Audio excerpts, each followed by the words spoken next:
So for us, the catalyst in creating a global communications mission was really driven from a new vision that the company was putting into play.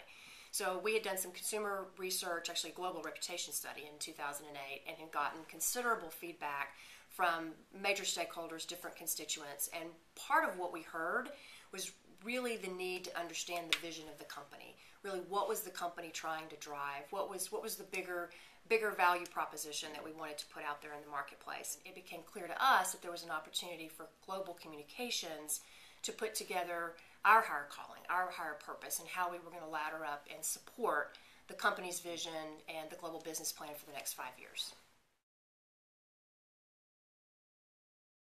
Well, it's a work in process. We're in progress doing it, but we started by dreaming big.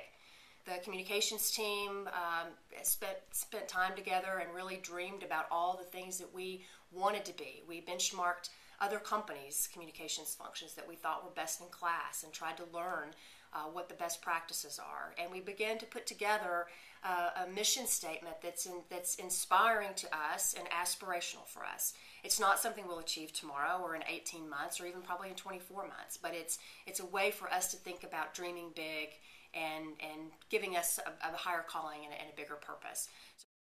For us, stakeholder engagement is key to any type of change you want to make or any type of journey that you want to go on. So we identified our top executives, obviously, our key stakeholders, all of the regional presidents that run our businesses around the world, as well as our global communications network, not all of whom report into us, but obviously are very connected to us.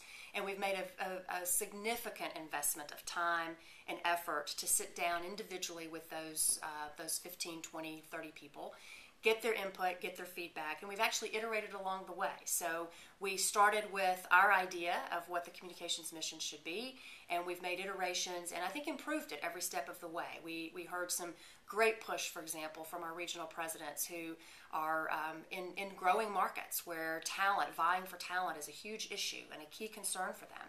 And they really saw the role that communications could play in helping them attract talent, helping position our company as an employer of choice in markets like China and Brazil and some of those key growth, Russia, some of those key growth markets. And so we got really great feedback and input. It also gave us the buy-in from those key constituents. As we approached developing a mission statement, we looked at it as bigger than just the words on paper. It's not just about the tagline or the inspiring words that say what we're going to do.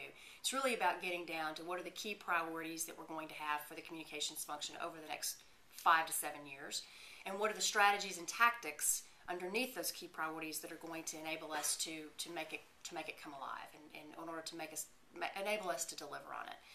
We also put into place key measures that we're going to look at as we begin our journey in executing against our priorities to make sure that we have outcomes and we're not just doing the work or focused on some key tactics that don't really deliver value back to the business.